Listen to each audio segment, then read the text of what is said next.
تعرف اصحابه، تعرف شغله، تتدخل في شغله، تتدخل في تفاصيله، تتدخل في حياته. هو في ايه؟ هو مش موجود، هو متساب. هو اصلا هو كل هدفه بيعيش ياخد نفسه منها ازاي.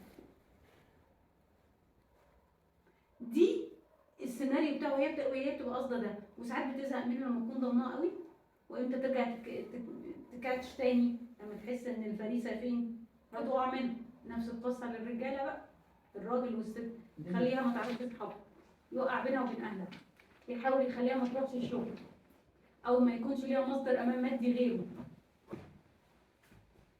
هو اللي بيهزر ويضحك ويلعب مع العيال طول الوقت لو هما مخلفين. هو مصدر المتعه وهي مصدر ايه؟ الصريخ 24 ساعه. ايه شكلك ده؟ طبعا الست في التاني بتعمل كده برضه. لازم تخليه هو مين هيبص لك غيري؟ احمد ربنا هو الصدق. والراجل بيعمل كده، مين هيبص لك غيري؟ تخنتي، فشكلتي. هو اصلا ما بيهتمش بيها تماما. هو لو اداها ريق حلو ممكن تشوف نفسها عليه، هو مش عاوز كده. فلما بتعمل حاجه حلوه ما بيشوفهاش، لكن لما بتعمل وحش بيخلي سبوت عليه قد كده.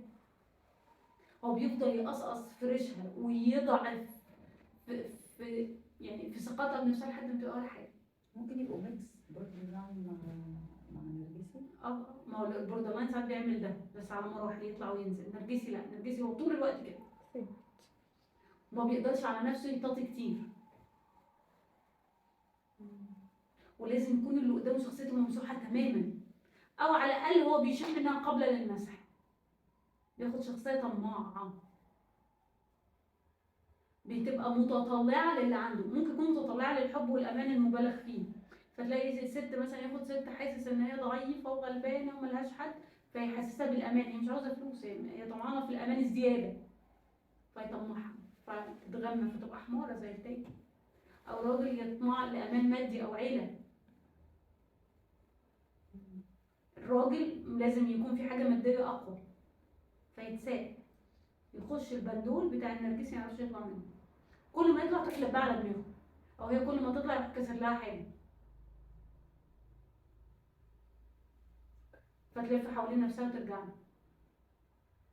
لازم يعالجوا عيوبهم الشخصيه عشان يعرفوا يقولوا لا.